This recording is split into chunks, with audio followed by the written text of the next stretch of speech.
Hello, it's Miss Southam here again. We're ready for chapter 5 of Kaspar, Prince of Cats by Michael Morpurgo. Right, chapter 5, Running Wild. Everything after that seemed to happen suddenly, and in very quick succession. It was a quiet weekend at the hotel with fewer guests around. There were no big dressy dinners, no grand balls, no smart parties.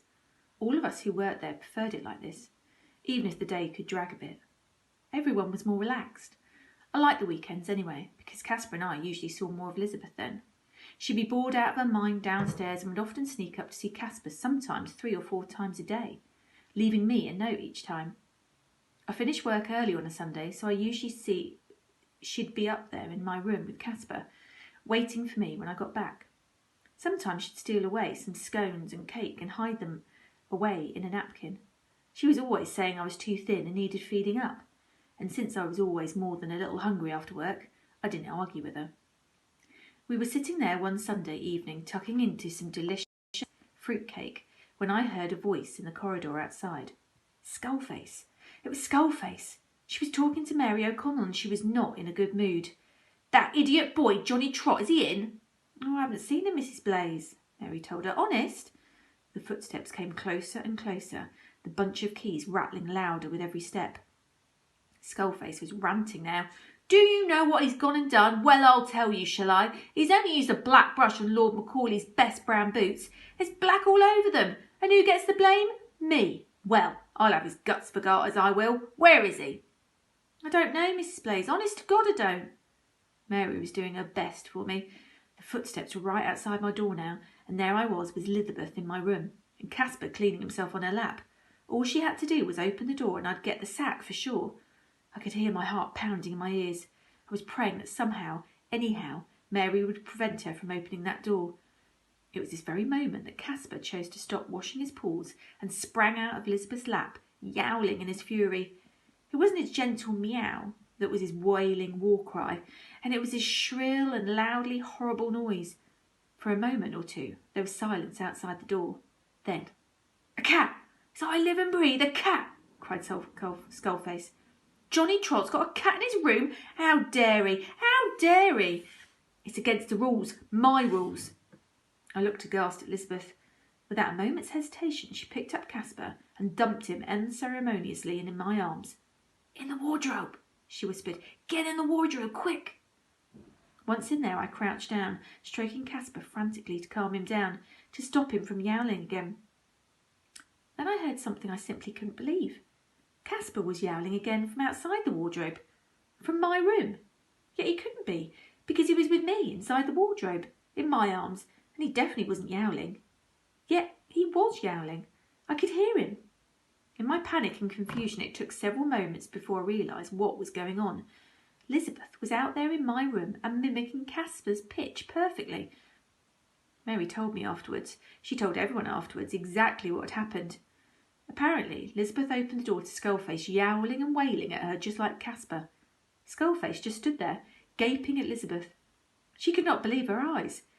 It was a while before she could speak at all. Her mouth opened and shut like a goldfish. Mary said then. Skullface gathered herself a little. "What on earth, young lady?" she said at last. "What on earth do you think you're doing up here in the servants' quarters, young lady? It's strictly out of bounds." Elizabeth yelled back at her. "I'm a cat," she said, quietly, calmly, in between yowls. "I was chasing a mouse, and he ran in here, so I ran in after him, and I caught him. I'm very good at catching mice, you know. I gobbled him up just like that, one gulp. I gotta tell you, tasted just wonderful. Best mouse I ate. Bye!" With that, she yowled at the astonished Skullface and skipped off down the corridor, still yowling as she went, past Skullface, past Mary and the others, all of whom by now had come out into the corridor to see what all the fuss was about. Skullface, it seems, then stuck her head round my door, took one quick look into the room, slammed the door furiously behind her, and then stormed off down the corridor, fulminating as she went. "Oh, children, wretched children," she fumed. "If I had my way, they wouldn't be allowed in the Savoy at all. Nothing but a nuisance, perfect nuisance. If there's one thing I can't stand, it's a spoilt child. And an American spoilt child is the worst of all, the work of the devil himself. Running wild like that all over my hotel? How dare she?" She stopped and turned around, wagging her finger at everyone. "And you tell that Johnny Trot when you see him that he will apologise to Lord Macaulay and polish his boots again. This time I want them nutty brown and shining, not a trace of black, and he's to come and show them to me before he returns them to his lordship. At once. At once, you tell him." How we laughed in the corridor when she'd gone. We were doubled up and aching with it. Elizabeth, who was already a great favourite with everyone up there, had now become a matchless heroine to us all. Her quick thinking, her brazenness and her fearlessness had saved the day. Probably saved my job too, and most certainly saved Kaspar from being taken away. But it was only the next day when this same fearlessness nearly cost her her life, and mine too, come to think of that. It was from Kaspar that I first learned something was wrong. He was always happy to see me when I came upstairs after work. He'd be lying there on the bed, his legs in the air, his tail swishing, willing me to tickle his tummy. I came back to my room to see him at about 11 o'clock, my usual time, my first work break of the morning. I was hoping Elizabeth might be there with him. But this morning she wasn't, and neither was Kaspar lying on my bed. Instead, he was pacing the room and yowling. He was in a very agitated state, leaping up and down and off the window-sill.